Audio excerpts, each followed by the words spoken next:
Indonesia relations. How far should we go to try to mollify Jakarta in light of the new spying allegations? One Labor MP has told Breaking Politics today he reckons we ought to share more intelligence with Jakarta, try to bring them into the tent. Well, to discuss this issue and many others about in federal politics at the moment as Parliament sits are our Tuesday regulars on Breaking Politics. Senators Louise Pratt from Labor from the West is in the studio with Parliament sitting, and Senator John Williams from the Nationals from New South Wales is also here. Welcome in, Senators. Thank you, Tim. Thank you, Tim. First to you, perhaps, Louise, an observation on the fuss now over spying with Indonesia. Has Indonesia got a right to be unhappy about the fact that Australia is apparently tapping the telephone of the President, among others? Well, the important thing is to recognise that Indonesia is indeed unhappy and that we need to take that seriously. We've got a lot of work to do to repair our relationship with Indonesia, and that onus is now on Tony Abbott to do that. And, you know, I think we have to take that at face value. Clearly, Indonesia is very upset.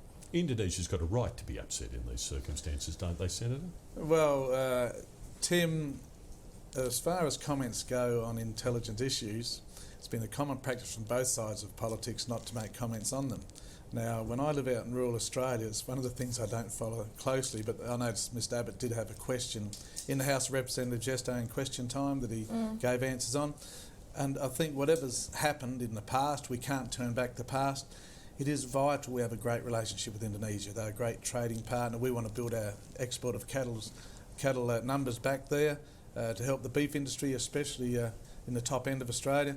So I think it's vital we have a close relationship, and whatever's happened in the past, we just work forward to build on a better and improved and hopefully total, complete, wonderful relationship in the future. Well, let's not talk about the direct question that would give you grief, and that is whether or not the spying actually took place. But what about the Prime Minister's response? You say he's managing a vital relationship, and yet he says to Indonesia, oh, well, look, don't worry about it, all countries do it, and we had your good your good future in mind when we did it. We had the positive results in mind in doing it. Was that a fair thing for the PM to say? Yeah, what the PM says is the PM's business, and as I said, when it comes to intelligence matters, Tim, I'm not going to be drawn into it. Do you support what he said?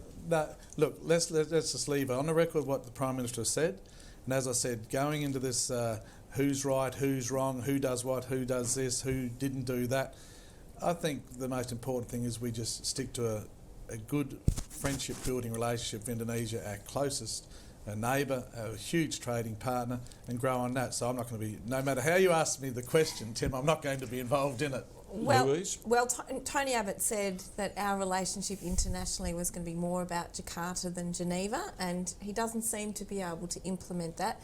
You know, these statements which have upset Indonesia come off the back of, a very problematic experience in relation to the turning back the boats policy, which Indonesia always claimed was unviable and is proving so. So, Tony Abbott needs to step very carefully here and repair the damage to our relationship with Indonesia. But is Tony Abbott the problem in the Indonesian relationship when the very allegations that are now infuriating Indonesians occurred under Labor's watch, not under Tony Abbott's? Well, I'm not privy to the security briefings that take place, and I don't think throw the ball to me. Don't throw the ball to me. Senator Williams is either, but I think it's important that we put that focus on a positive relationship with Indonesia, and I can't actually comment on those matters because I'm not privy to those security decisions. Our Indonesian relationship today, as critical as Tony Abbott says it was, and John Williams says it was, is in its in its worst state, without doubt, for the last 7 years. It hasn't been this low. We ought to look at who's to blame for that, shouldn't we? Are you saying Tony Abbott and the new government have to take some of that responsibility? Yes, well, they're the ones that the focus is on them to actually frame our relationship with Indonesia now and into the future. Senator Williams? Look, we've got bridges to build, Tim, and when our previous government cut off the supply of beef from Australia to Indonesia.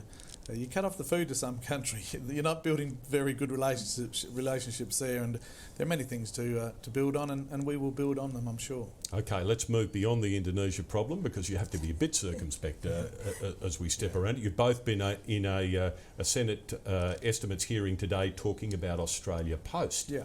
That is a gloomy outlook, isn't it, John Williams? It is, Tim. A lot of complaints coming to many senators' office from all around the political field about licensed post offices, especially in small country areas. Are they making a living? Are they getting paid enough? And a lot of questions put to Mr Ahmed Fahur, the boss of the Australia Post, in relation to how much these post offices are actually getting paid. We've had a 33% increase in the price of stamps over 20 years, which included the GST component when that came out, Tim. And a lot of suffering. Of course, the number of letters being posted have just gone down and down and down. The old days, Tim, when we'd put a cheque in the mail to pay a bill, remember the old excuse, it's in the mail? Well, that doesn't happen doesn't now. cut it anymore, no. BPay, electronic funds transfers, etc. So a lot of their mail is going down. And of course, they've had to still continue that obligation to the people to have that 60 cents around Australia, pop a letter in, it goes anywhere. And the costs have gone up enormously, so some serious problems here we have, and that's why the Senate inquiry under the committee I chair is now underway into Australia Post, how it delivers its services and how their licensed post offices will survive in the future. Louise, Pratt, should we be worried about small communities in our country losing their only post offices now, as even the branch businesses fall Yes, by the way? absolutely we should be worried. It's very clear that there are franchises that are under extreme pressure and that communities do lose their post offices. They are, in effect, small businesses in communities, and when they can't make ends meet as a franchisee, and there's a lot of tough pressure on them, you know, a local community can and does often lose its post office. But it's really important here that we work with Australia Post to focus on the future. They're in a terrific position, and I don't want to see them make cuts to putting pressure on their franchisees or their workforce to the extent that, you know, if you cut, make things too hard. The very strength of Australia Post, which is that regular delivery, the fact that it spreads the whole nation, the fact that you can rely on it, if you start to cut those things away, then, you know, its reason for being ceases to exist. And, you know, the benefits, you know, it'll be a downward spiral. So we've got to stay on track to keep Australia Post what it has meant to Australians for a very long time now. Couple of issues to close quickly. GrainCorp. Would it be reasonable, Louise Pratt, for the Treasurer to allow the foreign takeover with a series of conditions that limit the foreign company seeking to buy GrainCorp? Well, the question there is, if you put conditions on it, and, you know, there may be some conditions that are suitable, but, you know, there's been a lot of politicking around this question. The coalition doesn't seem to have a consistent position on it. You know, you could put conditions on it that simply make it unviable for the takeover to go ahead. So the federal government needs to decide whether it's for or against foreign investment. There's no middle road here.